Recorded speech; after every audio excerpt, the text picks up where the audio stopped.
એક ઘટના એવી બની કે જેને કારણે ઇન્ટરનેશનલ લેવલે ભારતનો ફજેતો થઈ ગયો, ભારતનું નાક કપાઈ ગયું. ભારત સરકારે 16 ફેબ્રુઆરીથી 20 ફેબ્રુઆરી સુધી આર્ટિફિશિયલ ઇન્ટેલિજન્સ એટલે કે એઆઈ ઇમ્પેક્ટ સમિટ 2026નું ભારત મંડપમ પ્રગતિ મેદાન દિલ્હીમાં આયોજન કરેલું છે.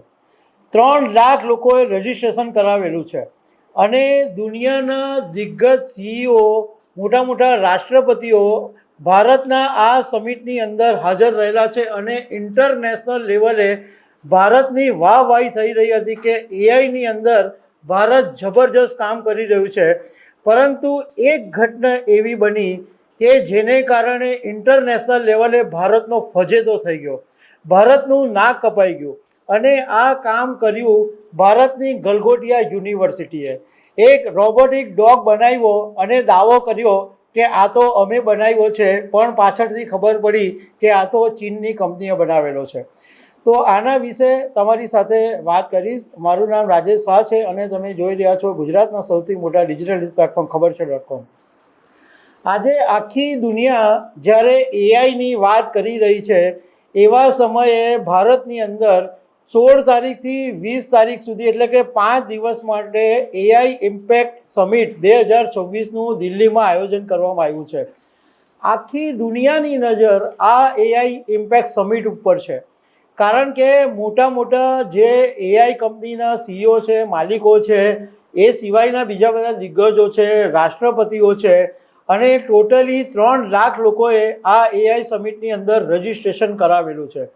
હવે જ્યારે આટલા મોટા પાયે, મોટા લેવલે કે જ્યાં ઇન્ટરનેશનલ લેવલે નોંધ લેવાતી હોય એવી સમિટ હોય તો સ્વાભાવિક રીતના ભારતનું બહુ જ સારું નામ ગાજ્યું હતું કે ભારતે બહુ મોટું ઇનિશિયેટિવ લીધું અને એઆઈ ઉપર ભારત આટલા મોટા લેવલે કામ કરી રહી છે.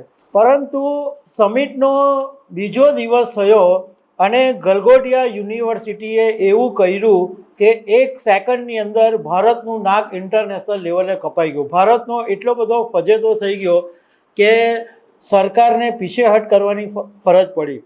હવે આની અંદર આખી વાત એવી રીતે બની કે ગલગોટિયા યુનિવર્સિટી છે એ ગ્રેટર નોઈડાની અંદર આવેલી છે અને એમનો એક સ્ટોલ આ એઆઈ ઇમ્પેક્ટ સમિટની અંદર છે. હવે આ ગલગોટિયા યુનિવર્સિટીએ એક રોબોટિક ડોગ લોકોને પ્રદર્શનમાં બતાવ્યો અને એની એક પ્રોફેસર છે યુનિવર્સિટીની નેહા સિંઘ કરીને, એણે તો મીડિયા સાથેની વાતમાં અને લોકોને જ્યારે ઇન્ટરવ્યૂ આપ્યા અને લોકોની સાથે વાતમાં પણ એવું કીધું કે ગલગોટિયા યુનિવર્સિટીના સેન્ટર ઓફ એક્સેલન્સ દ્વારા આ રોબોટિક ડોગ તૈયાર કરવામાં આવ્યો છે અને એનું ઓરિયન નામ આપવામાં આવ્યું છે અને એઆઈની પાછળ યુનિવર્સિટીએ 350 કરોડનું ઇન્વેસ્ટમેન્ટ કર્યું છે એવું ગપ્પું આ નેહા સિંઘે મારી દીધું. એ પછી સોશિયલ મીડિયામાં બહુ બબાલ ઊભી થઈ અને આ જે ચીનની ઓરિજિનલ કંપની છે કે જેણે આ ડોગ બનાવ્યો છે એ યુનિટ્રી, એનું જીઓટી મોડેલ છે, એણે પણ ટ્વીટ કરીને કીધું કે આ જે ગલગોટિયા યુનિવર્સિટી જે રોબોટિક ડોગની દાવો કરી રહી છે એ અમે બનાવેલું છે અને એને કારણે બહુ જ ભારે બબાલ ઊભી થઈ. આ પહેલાં જ્યારે આ ગલગોટિયા યુનિવર્સિટીએ રોબોટિક ડોગ બતાવ્યો તો કેન્દ્રીય મંત્રી અશ્વિની વૈષ્ણવે પણ વખાણ કર્યા કે જુઓ આપણો દેશ ક્યાંથી ક્યાં પહોંચી ગયો છે. પરંતુ આટલી મોટી બબાલ ઊભી થઈ ગઈ અને એ પછી યુનિવર્સિટીએ પલટી પણ મારી દીધી અને એવું કીધું કે અમે આ રોબોટિક ડોગ બનાવ્યો નથી, અમે આ યુનિટ્રી કંપની પાસેથી ખરીદ્યો છે. અને પાછું યુનિવર્સિટી એવું બી કહે છે કે આ રોબોટિક ડોગ અમે બનાવ્યો છે એવો દાવો બી નથી કર્યો.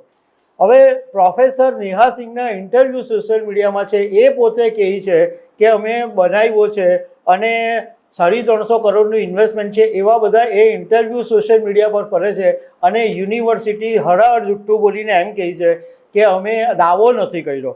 હવે આ આટલો મોટો વિવાદ ઊભો થઈ ગયો, આટલી મોટી બબાલ ઊભી થઈ ગઈ અને ઇન્ટરનેશનલ લેવલે સરકારની ફજેતી થઈ ગઈ. એટલે સરકારે બહુ જ કડક પગલાં લીધા છે અને તાત્કાલિક ધોરણે ગલગોટા યુનિવર્સિટીનો જે સ્ટોલ છે એને બિસ્તરા પોટલા પેક કરીને ખાલી કરી દેવા માટેનો આદેશ આપી દેવામાં આવ્યો છે. એટલે ભારતે આટલા મોટા પાયે સારું કામ કર્યું અને એક ઘટનાએ ભારતને નામોશી કરી દીધી છે. તો દર્શક મિત્રો, આવા અનેક અપડેટની સાથે અમે તમને મળતા રહીશું. આભાર.